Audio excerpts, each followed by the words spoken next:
Hi guys, so advice ko lang po sa inyo, no, yung about sa dashboard natin, huwag po tayong mabahala doon kasi nga kahit naka-red yun, may explanation doon kung bakit naka-red yun.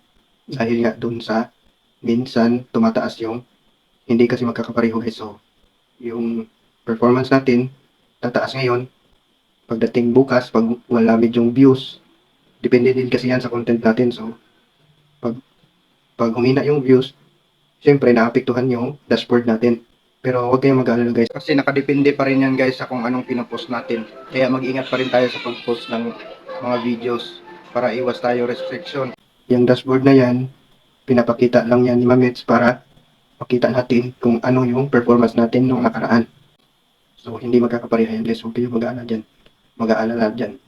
So advice ko lang po sa inyo is huwag niyong pansinin yung dashboard para hindi po tayo ma-stress. So focus lang kayo sa pag-content at pag-upload ng mga videos.